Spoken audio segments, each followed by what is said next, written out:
You're listening to the Mental Ideas Podcast, the only radio show where the lunatics are fully licensed to take over the asylum. I'm Sadie Kaye, and so am I. Coming up. Now who the are you? I'm just a friend. Friend? I know all her friends. But I don't know you. So you're no friend.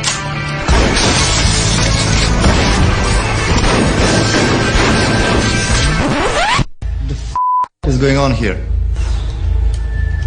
Face me. I am joined by Philippe Joly, a French actor who's made a career out of playing psychopathic characters in Asian films. So, psychopaths, when did you first realise that you were one? My last role was a psychopath, and my next one is a psychopath, so there is a trend. So the last one was in a movie called Ultimate Code, where I play the main villain. A CEO, he showed everything that a psychopath shows, which is, a high level of intelligence, charming, charismatic. So, nothing like you at all in real life? Had a great sense of worth, of self-worth, and he was kind of narcissistic, nice person in the outside, but really ruthless. What do you think it is that you keep getting typecast as psychopaths? If you look at my face, I don't really strike you as the romantic lead, so I think the face has something to do with it. Kind of look angry all the time. And then, after a few times playing the bad guy, I realized I'm quite comfortable playing the bad guy, so maybe I'm the bad guy. There it is, that psychopathic gene. How do you prepare to take on a psychopathic character? I was trying to see how I could be that cold. So I kind of researched a little bit, and I found some angles that I could relate to. Sometimes people tell me I'm a bit cold or whatever. But the lack of empathy was the main part of this character. You see someone a bit crazy, you go, he's a psychopath, but that's not what a psychopath is. A psychopath is the calm guy that is playing classical music while he cuts your throat kind of thing. You know what I mean? It's a slightly different angle to the crazy shouting guy. Do you often find that you take your work home? There's a dissociation, between the actor and the character. Good. And actually, a psychopath is quite a pleasant person in social context. Yeah. Usually you have people, oh, he was a great neighbor, he was so nice, and then he just killed 50 people that we found in the basement, you know what I mean? So it doesn't mean that they're introverts or that they are not friendly people. They have a sense of self-worth that is high, so they like to be liked, and they like to present themselves in certain ways. I don't think a psychopath is a recluse kind of thing or a hermit in the mountain somewhere. I think it's more like a normal, well-adjusted psychopath? Are you a method actor?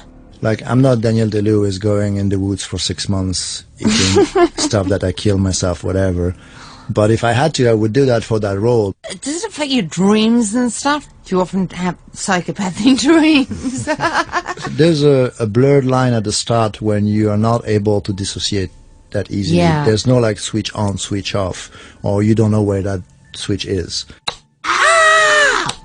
Now, as well as being an actor, you're also an entrepreneur and a writer of business books. What is it about psychopaths that makes great business leaders? I can see where this is coming from, especially from successful CEOs. So when you're running a company of thousands of people, you have to make certain cold-blooded decisions. And those people have the ability to do that without feeling for the people that they are firing, for example, right? So they're not thinking about their family and how they're going to sustain all this. They don't care. They just go number 2 out, number 3 out, number 4 out, number 5 stays. They have a bigger picture in their mind. But at the same time, it takes a certain skill set to do that. Have you ever thought, maybe I am a psychopath? I fired my best friend. Bingo. From what? The right what was person. The situation? Well, I had him to do something, and then I realized I just had him because he was my friend, not because he was good at what he was doing. So I fired him. Did you sleep well that night? Well, like a baby. but I had to make that decision because It was good for the business. But at the same time, I didn't live in, out of pocket or whatever, just like... Broken.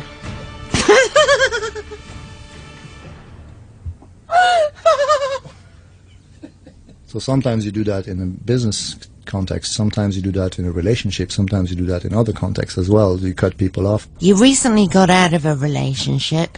Does she think that you're a psychopath? Probably now. The other part, I think, is the narcissistic part, is that, you build something from scratch, then you have 80,000 employees and you are number one in the world. Some people get a big head and some people start to think a lot of themselves. They don't realize that actually they achieve that with a group of people, and they tend to kind of credit themselves for their success. And I think that creates a pattern and then sort of a momentum. It's a little bit like a movie star as well. Like, someone becomes famous, they got big-headed, and then sometimes they deflate and they come back to reality, but sometimes they don't, and then they go on a crazy spiral of just nonsense. So I have seen directors behaving like they're the king on set. What was Jackie Chan like? Jackie Chan is great. Love Jackie Chan. But Jackie Chan has a charisma where as soon as he walks on set, everybody just gets 2 inches taller. We actually had Jackie Chan on the podcast a few weeks ago. Oh, really? Yeah, she works in banking and has bipolar disorder. Do you think social media is like creating a culture of narcissism? I think so, because you're creating two different realities. Because social media has become such an important thing, I think people prefer to stage a fake life rather than communicate how unhappy they are in their own. Women in particular, they have those body images that they want to achieve, and then they Photoshop themselves into achieving them, or like there's lots of tricks. In Asia in particular, you see some fake noses that you can peel off at the end of the evening. Have you ever found yourself in bed with a woman or a man whose nose is accidentally peeled off during foreplay? It's the best line of the day. Give us a kiss. I've never actually been on a dating site, but you obviously have, and I'm not judging. I just assume that everybody on those things is a psychopath. I think on the dating side, the first thing that happens when people meet in real life is, do you look like your picture or not? And do I? Given the circumstances and the 72 hours of lack of sleep. The problem is once I start laughing at something, I can't